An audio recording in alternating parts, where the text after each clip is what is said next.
பாருங்கள், நெய் ஊற்றி நான் தேங்காவும் முந்திரியும் வறுத்துட்டுங்க. அது தேங்காவும் முந்திரி. ஹாய், ஹலோ, வாங்க, எப்படி இருக்கிறீங்க? அஸ்வின் சீக்ரெட் சமையல். இன்னைக்கு நம்ம என்ன சமைக்க போகிறோம்னா கப்பு கேக்கு. அரிசி அரிசி அரிசி ஊற வச்சு நம்ம கேக் பண்ண போகிறோம்.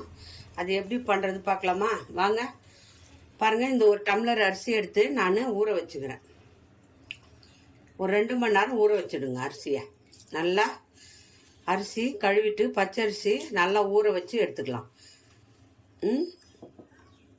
பாருங்கள், நல்லா ஊறிட்டு இருக்கு அரிசி. இப்போ வந்து இது கூட எல்லாம் இதே அளவு அளந்துக்கணும். 1 கிளாஸு அரிசி, 1 கிளாஸு வெல்லம் எடுத்துக்கணும். இதில் நம்ம இப்போ இந்த அரிசியை வந்து ஒரு ஜாரில் போட்டுக்கலாம். ஒரு ஜார் அரிசி போட்டோம் பாருங்கள். அது கூட கொஞ்சம் தேங்காய் பாருங்கள், நைஸாக கட் பண்ணி போடுங்க. திருவி கூட போடலாம். நைஸாக அரைக்கணும் பாருங்கள். 4 ஏலக்காய். நல்லா வந்து இது நைஸாக அரைச்சிட்டு வந்துடுவோம். கொஞ்சமாக தண்ணி ஊற்றுங்க, ரொம்ப தண்ணி ஊற்றக்கூடாது. கொஞ்சமாக தண்ணி ஊற்றி இதை நைஸாக அரைச்சிட்டு வந்துடுவோம். பாருங்கள், நல்லா தேங்காவும் அரிசியும் நல்லா ஃபைன் பேஸ்ட்டாக அப்படி நைஸாக அரைச்சிக்கணும். நல்லா நைஸாக அரைச்சிக்கணும்.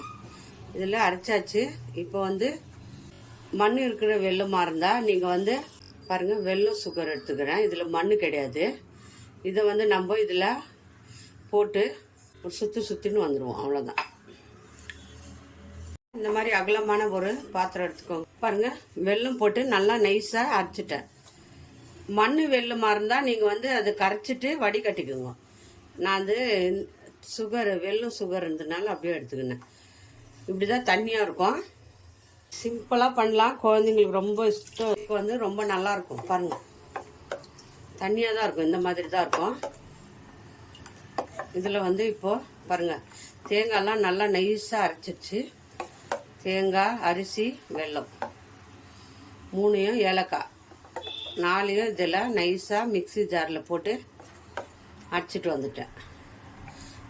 தண்ணியாக இருக்கணும், கெட்டியாக இருக்கக்கூடாது. இப்போ இதில் கொஞ்சம் டேஸ்ட்காக கொஞ்சோண்டு சால்ட்டு, ஒரு 1/2 ஸ்பூன் 1/4 ஸ்பூன் வந்து நம்ம பேக்கிங் சோடா.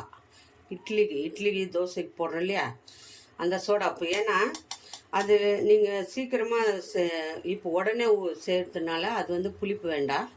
அதுக்காக கொஞ்சம் ஒரு 2 சிட்டிக்கு போட்டுக்கோங்க. 1/4 ஸ்பூன் போட்டுக்கோங்க.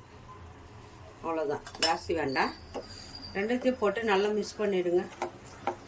இந்த பதத்தில் இருக்கணும். இவ்வளோ தண்ணி இருக்கணும். தண்ணியாக இருந்தால் தான் நல்லா வரும். கெட்டியாக இருக்கக்கூடாது. இப்போ கலக்காச்சு. பாருங்கள், சின்னதாக ஒரு கடாய் எடுத்துக்கிறேன். அதில் 1 ஸ்பூன் நெய் ஊற்றிக்கோங்க. நெய் சூடு பண்ணிவிட்டு நெய்யை சூடு பண்ணிக்கலாம். நெய் சூடு பண்ண பிறகு தேங்காய் பீஸ் சின்னதாக கட் பண்ணிக்கிறேன். பாருங்கள், கொஞ்சம் முந்திரியும் தேங்காயும் நெய்யில் வறுத்துக்கலாம். அந்த கடாயில் நெய் ஊற்றிக்கிறேன். இப்போ இந்த தேங்காய் போட்டுட்டு இந்த முந்திரி போட்டு நம்ம அதை வறுத்துக்கணும் நல்லா. பாருங்கள், நெய் ஊற்றி நான் தேங்காவும் முந்திரியும் வறுத்துட்டுங்க. அதையும் இதில் போட்டுக்கலாம். தேங்காவும் முந்திரியும் வறுத்து போடுங்க. நல்லா தேங்காய் வந்து பச்சை தேங்காய் தான். நல்லா மிக்ஸ் பண்ணிடணும். ஒரே அளவான கப்போ கிளாஸோ எடுத்துக்கோங்க. இதே ஒரே அளவான கப்பு நான் எடுத்துன்னுக்கிறேன். இல்லைன்னா கிளாஸ் எடுத்துக்கோங்க, ஒரே அளவான கிளாஸு.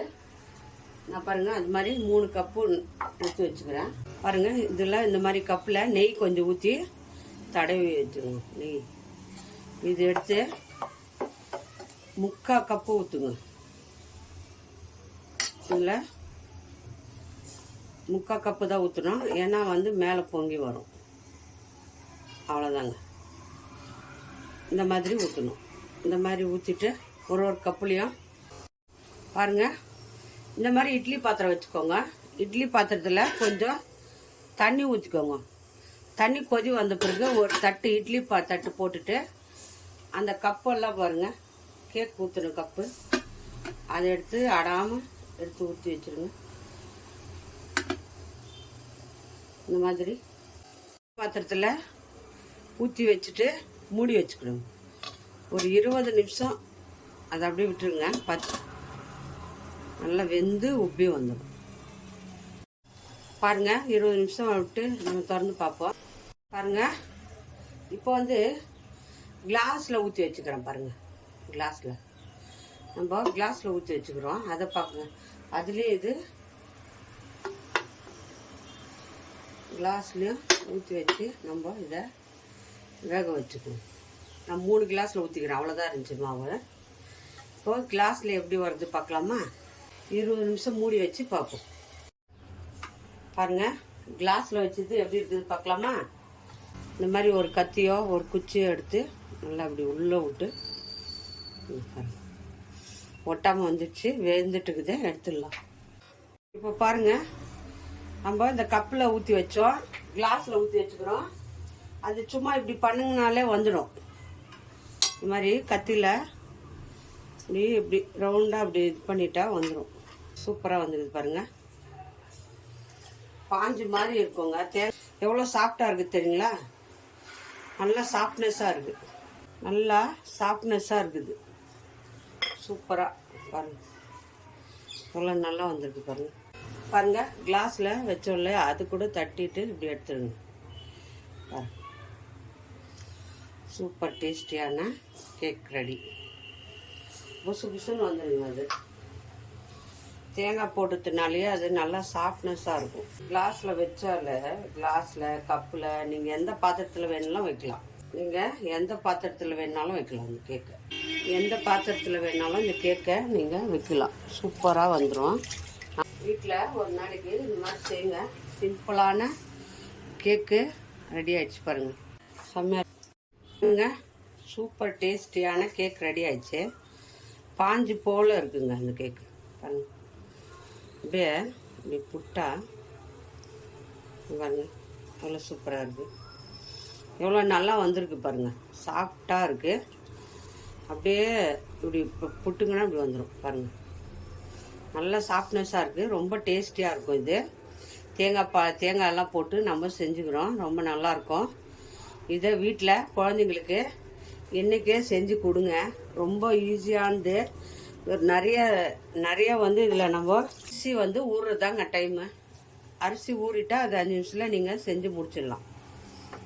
10 நிமிஷத்துலேயே இது வேகிறது, அரிசி ஊற வைக்கிறது, அவ்வளோதான் கஷ்டம். தவிர வேறு எதுவுமே இல்லை. இது ஈஸியாக செய்யலாம். நல்லா சாஃப்டாக இருக்கும். குழந்தைங்களுக்கு ரொம்ப விரும்பி சாப்பிடுவாங்க. கேக் கேட்கும்போது இந்த மாதிரி கேக்கு செஞ்சு கொடுங்க. ரொம்ப நல்லா இருக்குதுங்க, டேஸ்டியாக இருக்குது. சிம்பிளான கேக்காக இருந்தாலும் ரொம்ப நல்லா டேஸ்டியாக இருக்குது.